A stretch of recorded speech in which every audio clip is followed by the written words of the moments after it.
Hey everyone, here's an example of what a draft for your final project would look like. You should be watching this after you've read the full description of what the project should include. But here's a summation for the harmonic part. You should modulate at least 3 times. Use at least 2 of the 3 types of modulation, direct, pivot, or transitional. You should use at least 1 modal interchange chord, but you can use more. 1 secondary dominant, 1 substitute dominant, 1 diminished chord, 1 related 2 chord by fifth, 1 related 2 chord by half step, tensions in more than 50% of the chord voicings. You can use inversions if you want to create stepwise bass motion, and you can also use other types of chords besides 7th chords. You can use 6th chords or sus chords and add 9 chords. All right, so what have I done? Well, I've decided, first thing to do is decide on your key areas. I decided to start on D major, then go to B flat major, then go to G flat major, and then back to D major. Okay, you have to do that first because that's what helps you figure out what your pivot chords are, how you're going to get from one place to the other. In order to figure that out, you have to know where you're going, right? So first figure out your key areas, and then you'll be able to start filling in how you're going to get there. Let's make that bigger.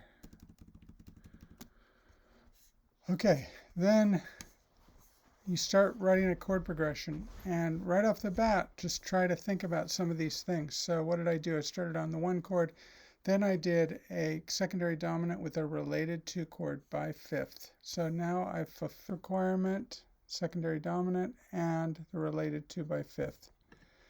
I had it resolved deceptively to a modal interchange chord.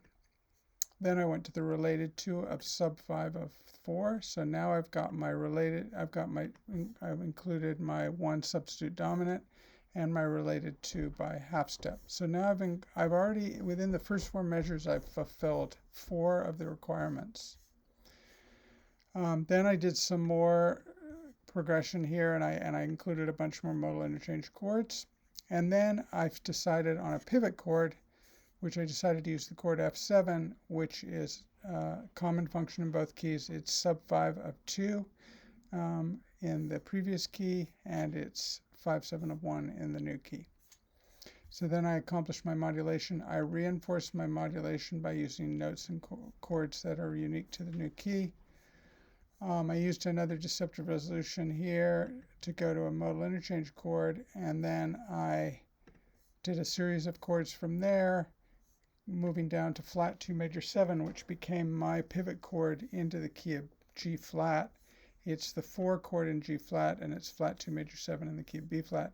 Then I reinforced it by doing a 4/1 cadence. So reinforcing doesn't always have to be with a 2/5. It can be some other cadential movement that reinforces the new key.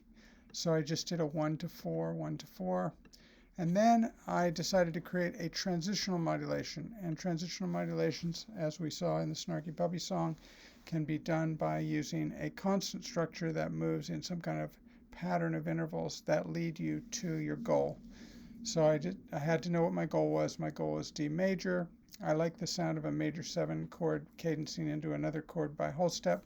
So I decided that that would be the chord that would cadence into my D major 1 chord. And then I worked my way back from there, and I created a series of major 7 chords ascending in whole steps, which creates a transitional modulation because the key is obscured by these chords. The old key is obscured. No new key is established until I get to here. That's what a transitional modulation does. And then now I'm back in my A section again, but I did a little bit different stuff at the end because I wanted to create an ending. So I used many of the same chords, but towards the end here I engineered a chord progression that would lead me elegantly to the 1 chord, and I decided to use a auxiliary diminished chord to create a delayed resolution.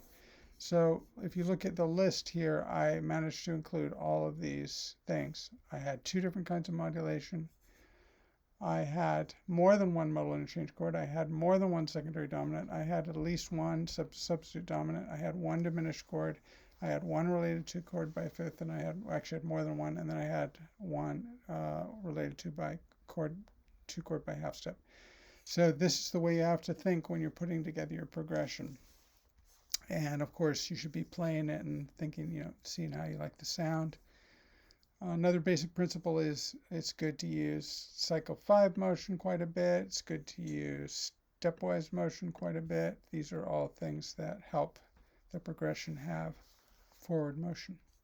All right, so that gives you an idea of your draft. And the only other thing that we want in the draft is at least one melodic motive. So I put one melodic motive right there to get me started on a melody.